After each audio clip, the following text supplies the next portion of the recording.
장모 구속 같은 이딴 악재에도 불구하고 윤석열 전 총장, 이른바 마이웨이 행보 계속되고 있습니다. 윤 전 총장은 국민의힘과 힘을 합쳐야 한다면서도 입당 시기를 당길 생각은 없다면서 민심 탐방을 우선 진행하겠다 이렇게 말했습니다. 한편 더불어민주당 대선 경선 예비 후보들의 첫 TV 토론회에선 이재명 후보에 대한 집중 공세가 이어졌습니다. 관련 정치권 소식 두 분과 짚어보겠습니다.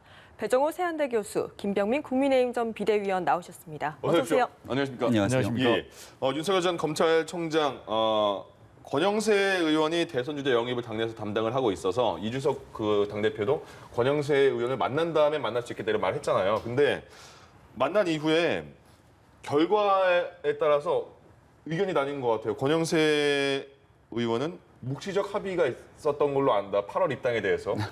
윤석열 전 총장은 입장 바뀐 거 없다 이렇게 말했거든요. 일단 김병민 전 위원께 여쭤볼까요? 네. 왜 이렇게 해석이 다를까요?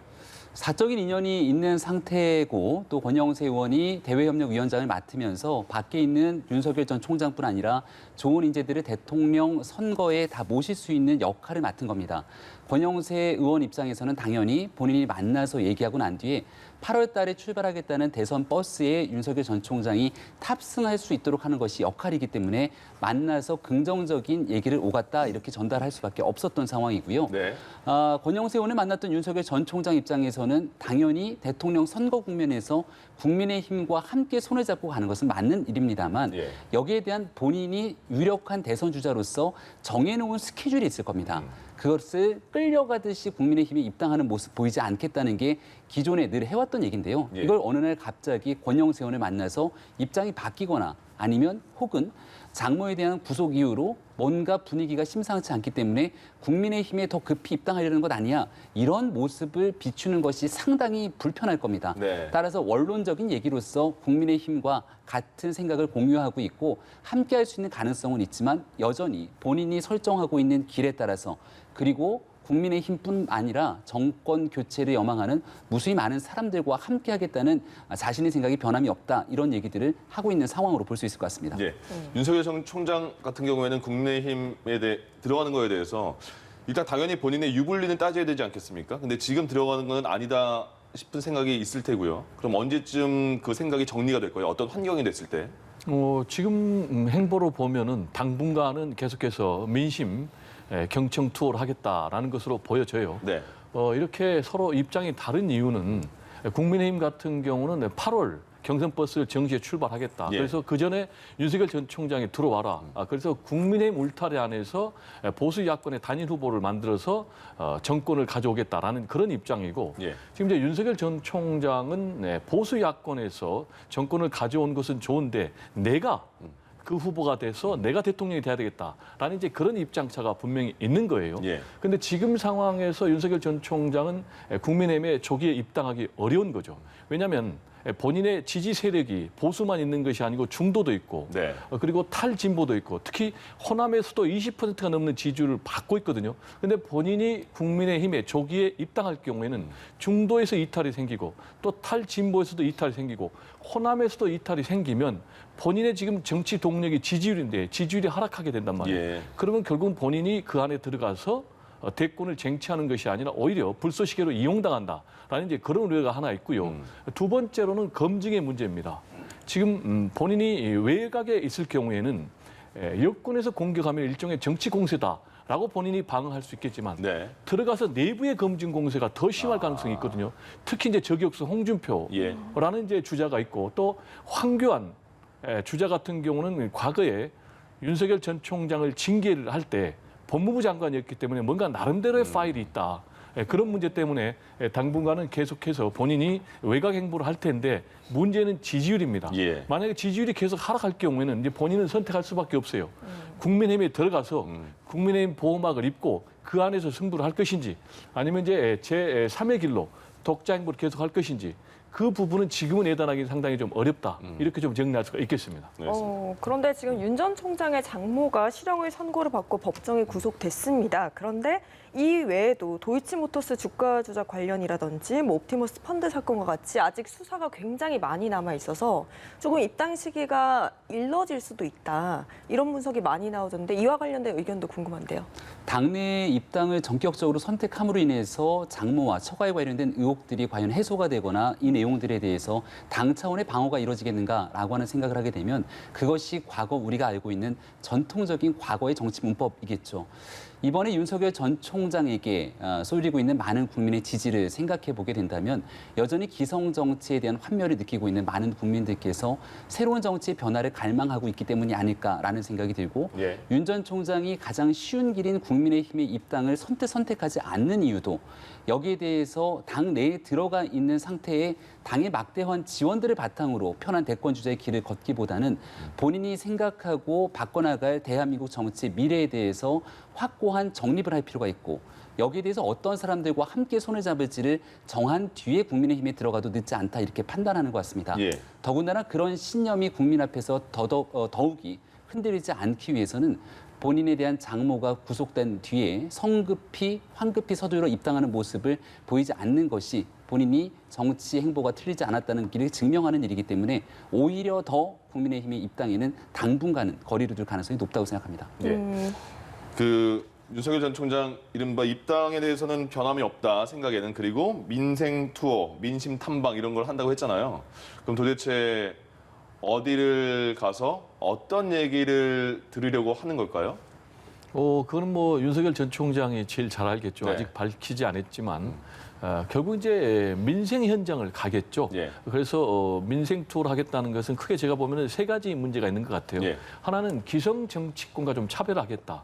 지금 이준석 돌풍에서 나타났듯이 우리 국민들은 기성 정치권에 대한 어떤 거부감, 분노, 환멸 이런 게 있거든요. 따라서 자기는 정치 신인으로서 좀 국민의힘에 입당하지 않고 오히려 민생 현장을 찾아감으로 인해서 기성 정치인들과 차별하겠다는 이제 그런 포석이 하나 있고요.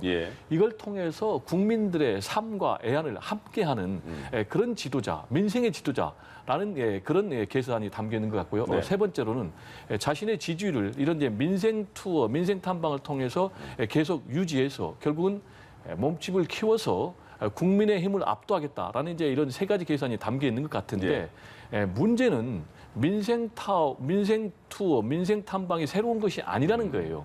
아시겠지만 뭐 손학규 전 대표라든지 안철수 대표 같은 경우 다 이 민심 대장정을 했거든요. 따라서 이걸 통해서 과연 정치 신인 윤석열이 뭔가 참신한 이미지를 만들 수 있을 것인가라는 부분이 저는 하나 좀 회의적이고요. 두 번째로는 그냥 민생 현장을 탐방하는 것으로 끝났을 경우는 아무 임팩트가 없어요. 중요한 것은 메시지가 나와야 돼요. 어떻게 그러면은 나는 민생 문제를 해결할 것인가라는 구체적인 정책 비전이 나와야 되는데 이 부분에 있어서 현재 본인은 학습 중이단 말이에요. 따라서 지난번에 본인이 사실상 대선 출사표를 던졌지 않습니까? 그리고 전 뭐 거의 대부분의 방송이 생중계까지 했지만은 현 문재인 정권에 대해서 비난과 비판은 있었지만은 구체적으로 본인이 앞으로의 국가 지도자가 될 경우에는 대한민국을 어떻게 끌고 가겠다라는 강론, 방법에 대해서 전혀 없었거든요. 따라서 이번에 민생 투어를 하는 것은 좋은데 민생 현장에서 구체적인 대안을 제시하지 못할 경우에 과연 윤석열은 준비된 지도자인가라는 그런 질문에 직면할 가능성이 매우 높다. 이렇게 전망이 됩니다. 일단 장모 사건과 관련해서는 1심 선고는 이제 나와서 법정 구속된 상태이기 때문에 아직 뭐 항소도 한다고 하고 대법원까지 가려면 길게 남아있긴 합니다만은 지금 상황 봤을 때 법 적용에 대해서 누구도 예외 없다 이렇게까지만 언급한 상황이잖아요. 근데 이것만으로 그 사태의 수습 같은 그런 해결이 가능하고 그 지지율이 유지될 수 있을까 이런 얘기도 많이 나오거든요. 네, 장모에 관련된 얘기는 벌써 지난해 있었던 윤 전 총장의 징계 관련된 내용에서부터 최근에 일어나게 됐던 엑스파일 문제에 이르기까지 무수히 많은 얘기들이 돌아다녔던 상황으로 볼 수 있습니다.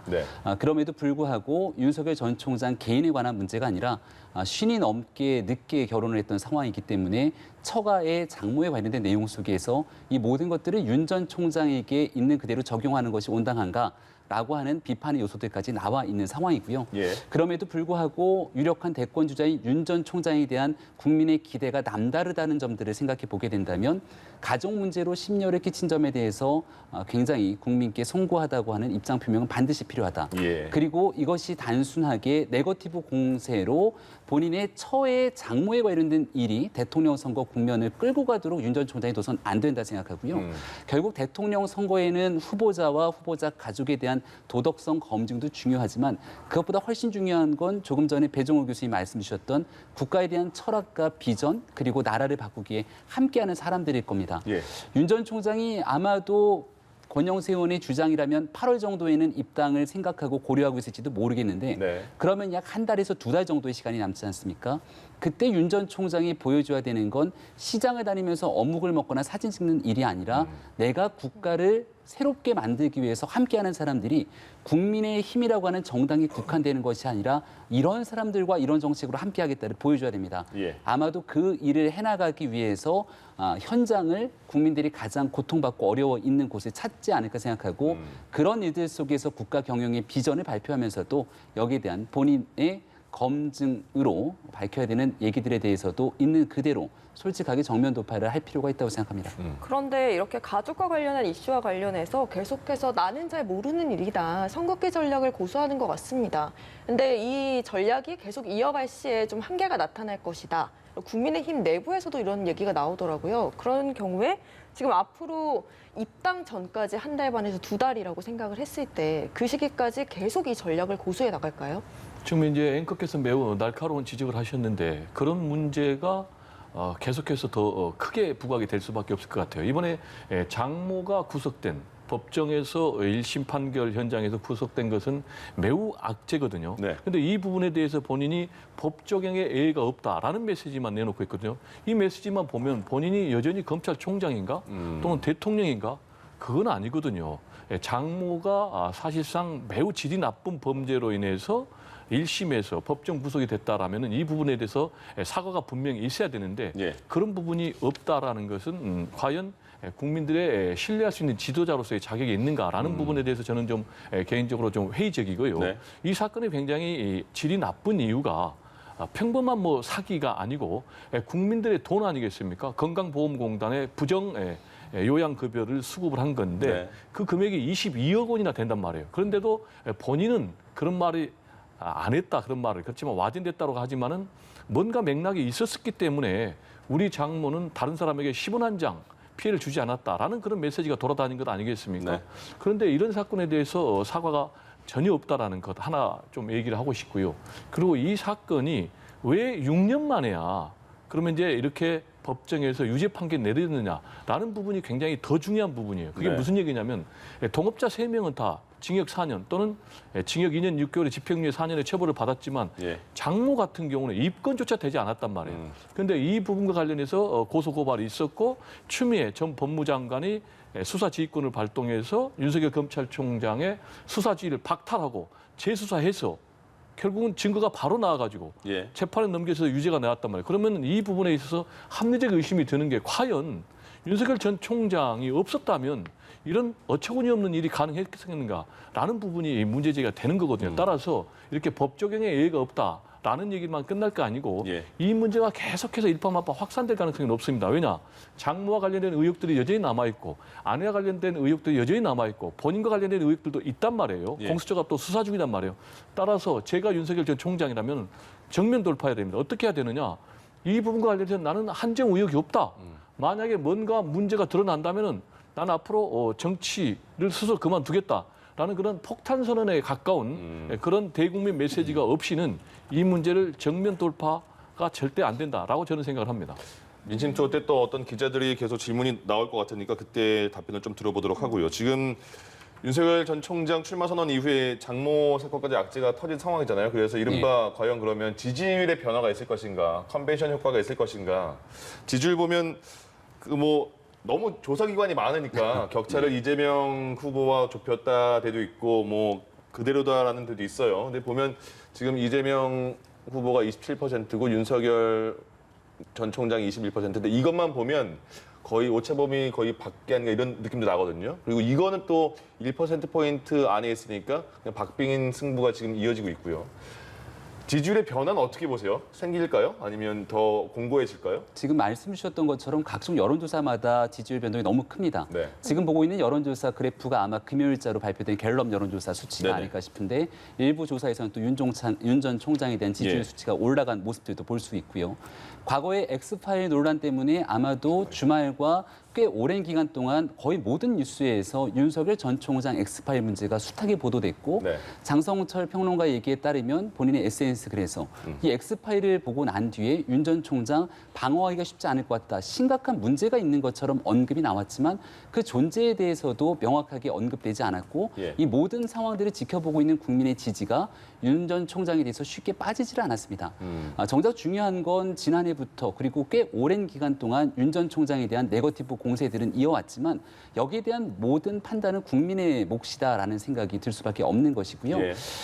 만약 윤 전 총장에게 검증하고 있는 이와 같은 내용 잣대로 똑같이 유력한 주자들에 대한 도덕성 검증들을 같이 공평하게 진행될 필요가 있는데 조금 전에 교수님 말씀 주셨던 내용 속에서는 윤 전 총장이 분명하게 돌파하고 여기에 대해서 한 점 의혹이 있으면 사퇴 등의 더 강력한 조치가 필요하다 얘기를 했지만 예. 여기에 대해서 우리가 기시감을 갖고 있는 건 4.7 보궐선거의 오세훈 전 시장의 행동입니다. 그 당시 내곡동에 대해서 워낙이나 확고한 자신감을 갖고 있었기 때문에 토론회 자리에서 전혀 그런 일이 없다. 만약에 이를 확인한 사람이 있다 그러면 여기에 대한 사퇴 언급을 했지만 그 뒤로 어떤 일들이 벌어집니까? 오히려 그 사퇴라는 발언의 말꼬리를 잡고 내곡동에 간 사람이 있는지 그것만으로 선거를 치르게 되는 모습들을 우리는 지켜본 바 있고요. 예. 더불어민주당의 유력한 주자가 바로 이재명 후보 아니겠습니까? 이재명 후보를 선택하게 되는 과정들을 지켜보게 되면 여전히 많은 국민들이 갖고 있는 네거티브 요소들이 있게 되는데 선거 내내 국면을 이재명 후보에게 제기되고 있었던 배우와의 관계라든지 이런 측면들에서 진짜냐 아니냐에 대한 검증만을 갖고 치닫게 된다면 그것이 과연 국민들에게 온당한 대통령 후보 선출의 과정들을 걷는 것이냐 여러 가지 논쟁들이 이어질 공산이 큽니다. 윤 전 총장의 본인에게 제기될 수 있는 여러 가지 도덕성 검증은 반드시 딛고 넘어가야 되지만 지금 현재 나와 있는 얘기는 검찰총장, 서울중앙지검장, 평생을 검사로서 재직했던 윤 전 총장 본인에게 해당될 수 있는 내용들이 무엇인지를 확인할 필요가 있기 때문에 처가의 문제와 윤 전 총장에 관련된 내용들의 분명한 객관적인 정리는 필요하다는 생각이 듭니다. 예. 예, 이번엔 이제 어젯밤 열린 민주당 경선 TV 토론회 얘기도 한번 해봐야 할 것 같습니다. 이제 9명의 경선 예비 후보가 첫 합동 TV 토론회를 가졌었는데 일단 이재명 지사에게 질문이 집중되면서 강한 경제가 이어졌습니다. 특히나 이제 기본소득에 대한 공격이 상당하더라고요. 어떻게 보셨습니까? 기본소득에 대해서는 당연히 경쟁자들은 문제 제기를 할 수밖에 없고 또 예상된 그런 상황 아니었습니까? 근데 이제 어제 막상 첫 TV 토론하니까 전혀 의외의 결과가 나온 게 추미애 전 법무장관이 가장 강력하게 이재명 지사와 대립각을 세울 것이다. 그러게요. 예. 이렇게 예상을 했는데 오히려 이재명 지사를 두둔하고 나오는 맞아요. 그런 장면이 펼쳐졌어요. 예. 그러다 보니까 9명 중에서 이재명 지사 빼고 7명이 공격을 하고 추미애 전 법무장관 혼자서 방어 내지는 보호해주는 듯한 네. 그런 모습이 연출됐는데 일종의 고도의 차별화 전략이 아닌가 이렇게 분석이 됩니다. 예. 차별화 전략은 뭐냐면은 기본적으로 추미애 전 법무장관 같은 경우는 나는 친문 강성의 표심을 기반으로 해서 내가 강력하게 이재명 지사를 따라잡겠다라는 그런 입장 아래 검찰 개혁 네. 그리고 언론 개혁을 강력하게 주장을 하고 있는 그런 상황 아니겠습니까? 그런데 본인의 좀 정치적으로 지향점이 같은 부분, 예. 기본소득이라든지 전국민 재난지원금 이런 부분에 있어서는 이재명 지사하고 궤를 같이 해줌으로 인해서 본인의 좀 싸움닭 이미지를 좀 해소를 시키고 포용적인 리더십의 지도자의 모습을 좀 보여주기 위한 것 아닌가 예. 이렇게 생각이 되고요. 이 추미애 전 법무장관의 행보가 민주당 대선 후보 경선에 상당히 의미가 있는 이유는 뭐냐면은 지금 현재 1강 이재명 그리고 2중 이낙연 나머지 이제 다 약인데 최근에 추미애 전 법무장관의 지지세가 굉장히 상승세에 있단 말이에요.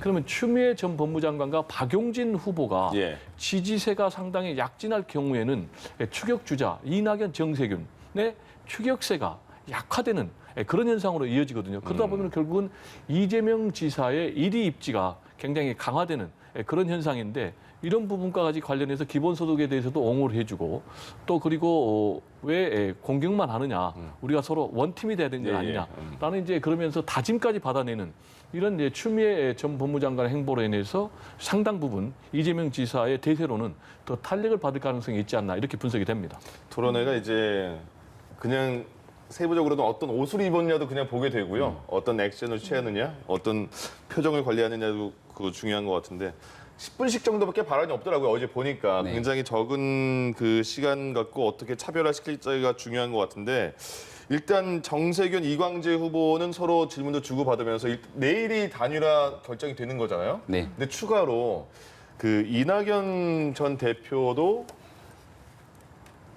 거의 긍정적인 단일화에 대한 메시지를 내면서 그럼 이낙연 후보까지도 언제 합류를 할 것인가에 대한 궁금증이 있고 그렇게 되면 경선판은 어떻게 또 바뀔 것인가 어떻게 예상할 네. 수 있을까요? 반 이재명 연대가 현실화되고 있는 상황으로 보입니다. 네. 특히나 지금 국민면접관에 대한 선출 방식을 두고서도 정세균 전 총리가 거듭 강력하게 이의를 제기했던 모습들.